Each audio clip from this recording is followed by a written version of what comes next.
시청자 여러분 안녕하십니까. 예, CQ 방송입니다. 예, 다들 하룻밤 잘 보내셨나요? 예, 오늘은 2022년 12월 2일 불금날이고요.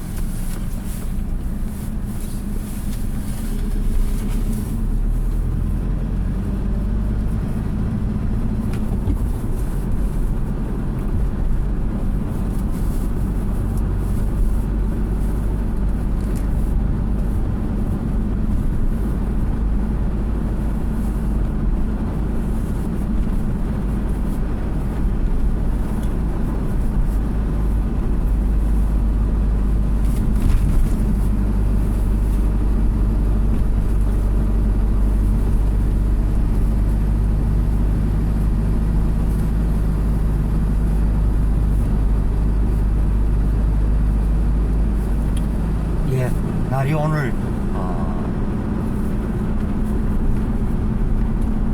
상당히 오늘 차갑습니다. 예, 오늘 기온이 영하 11도까지 내려가는 올 겨울 들어서 가장 차가운 날씨를 보여주고 있고요. 지금 이 추위는 이 3일째 지금 이어지고 있죠.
연못에 이 물결이 너무나 참 이렇게 잠잠한 참 그것을 보면서요, 마음에 참 작은 위안을 삼게 됩니다. 우리가 뭐 차찬이 태풍일 수도 있고 악몽은 태풍이 되어 제 모든 것을 날려버릴 수도 있는 현실을 보면서요, 참 이 양면의 동전처럼 느껴지는 뭐 그런 것을 우리가 느낄 수가 있고 있는 그런 요즘이죠. 예, 시청자 여러분들께서는 어떻게 생각하십니까? 참 이제 며칠 남지도 않는 양력에 이제 2022년인데요. 좋은 일도 있었고 아쉬운 일도 있었고 참 두 번 다시는 생각하기 싫은 그런 일들도 있었죠.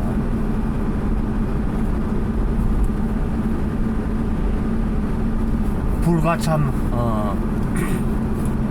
33일 전에 이 이태원 참사가 있었는데 그것도 결국에는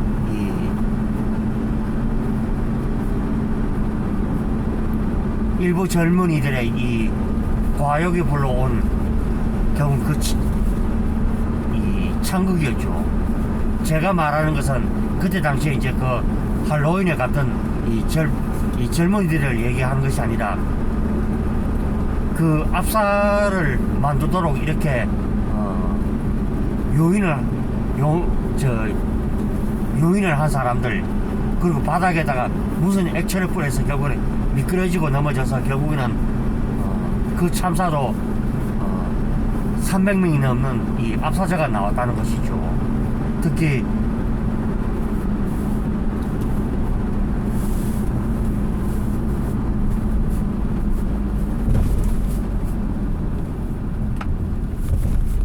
'경찰이 좀 이 발빠르게 이 대처를 했더라면 그런 것도 있었고, 또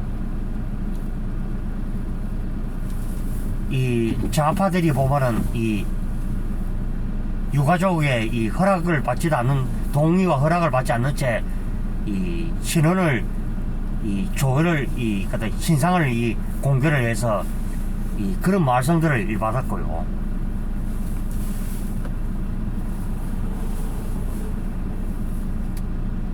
이 정보를 이렇게 비공개를 해야 될 이유가 있고, 그렇죠. 그치만 공개를 해야 될 경우가 어떤 경우가 있느냐, 이 국가를 위해서 이렇게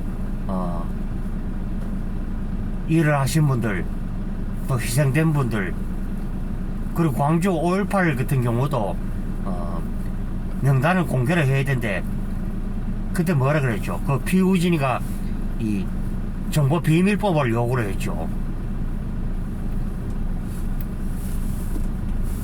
그래가지고는 이제 이제 전두환 전 대통령을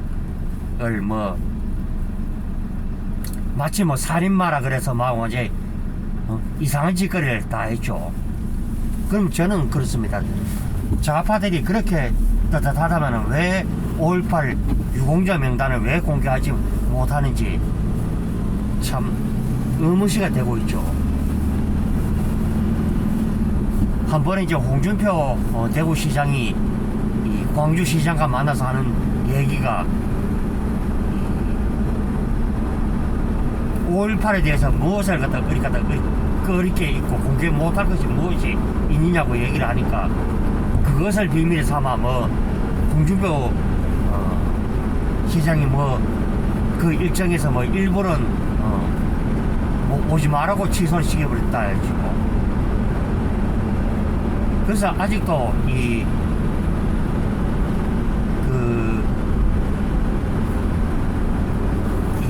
일부 좀 이렇게 좀 삐뚤어진 인성을 가진 분들이 많다.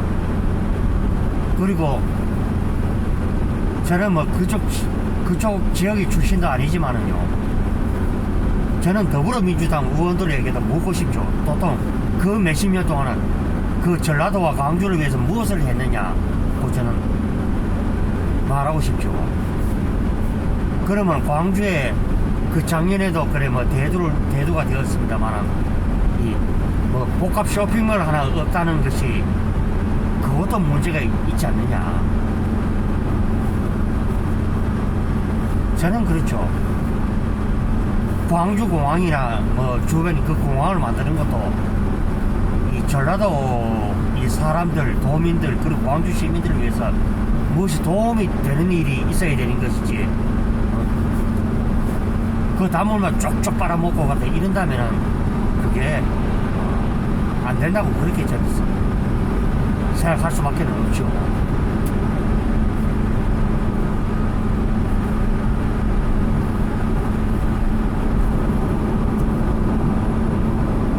그래서 결국 최종 피해자는 바로 누구냐? 바로 이제 이 광주 시도민들이 아니겠느냐? 저는 그렇게 봅니다.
합니다.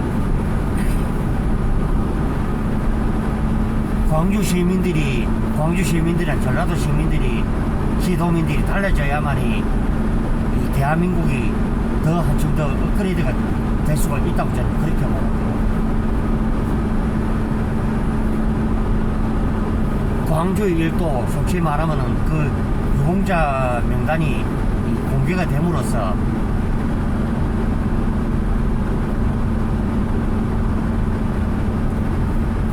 정말로 그 피해를 입으신 광주 시민들이 결국에는 명예회복이 무엇보다도 절실하다, 저는 그렇게 보고 있고요.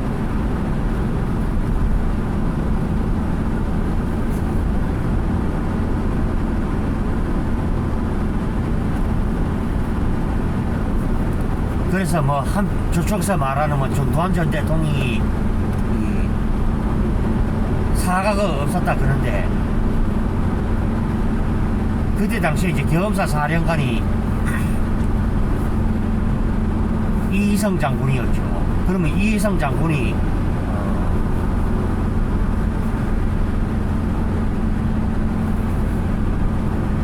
그 결정을 내리는데 그 있는 것이죠.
그래서 저는 광주 5.18이나 뭐 그런 문제 해결 등도 우리가 이 생각을 이렇게 해봐야 되지 않느냐, 저는 그렇게 생각하는 것이죠. 우리가 이 베트남전이나 6.25 사변 이 전쟁도 결국은 공적 조서, 그 독립운동가도 되면 물론 마찬가지죠. 이런 분들도 국가적인 공적이 있기 때문에 인정을 받고 국가적인 혜택을 받고 있다고 해도 고하는 아니죠.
그래서 앞으로 이제 뭐 제가 말한 이제 위와 같은 숙제들은 이 대한민국이 풀어가야 될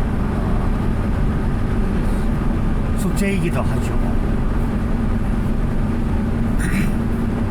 역사 문제도 그렇고 최근에 뭐 책보고 유튜브도 얘기를 합니다만은 제가 일부분에 대해서도 그 공감을 하는 것도 그렇죠. 역사라는 것은 있는 그대로 우리가 해야 되겠고요. 지금 최근에 이제 더불어민주당이 그 예산 가지고도 자꾸 장난질을 치고 말도 안 되는 짓거리를 자꾸 하는 것 같은데 뭐 그런 부분도 해야 되지 않느냐.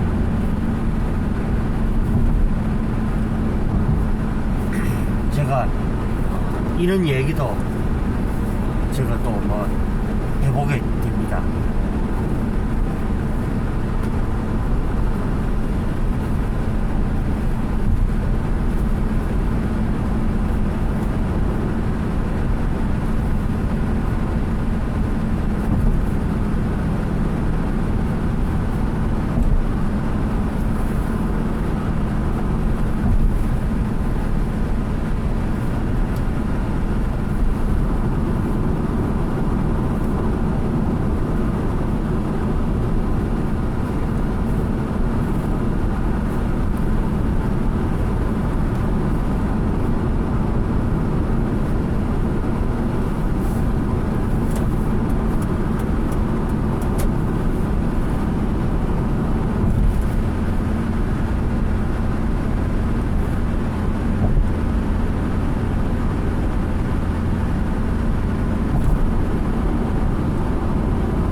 그래서 늘 아침에 뭐 방송을 하면서 그런 역사가 그런 얘기를 해보게 됩니다.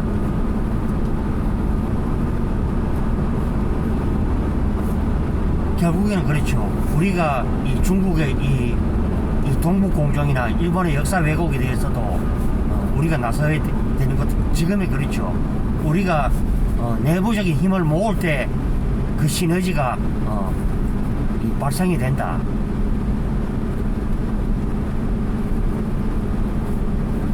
예전에 제가 생각하기에는 조선도 그렇죠. 한반도 조선이 아니라 제가 이제 이 일을 제기하는 것도 바로 이제 한반도 조선이 아니라 중국의 요동까지도 조선이 있었다. 우리가 1910년에 이 경술국치를 당하면서 역사가 솔직히 말하면 왜곡이 너무나 많이 되었죠. 이 47대 당군이 같은 있었는데도 마치 당군이 뭐 108세까지 살았다 뭐 이런 식으로 말을 하니까 참 좀 어이가 없다 뭐 그 얘기를 제가 해드리고 싶고요. 예, 오늘 뭐 서두가 좀 길어진 것 같습니다. 예, 자 CQ 방송 구독, 추천, 좋아요 눌러주시고요. 자, 오늘 아침에는 제가 이런저런 얘기를 또 곁들여 봤습니다. 예,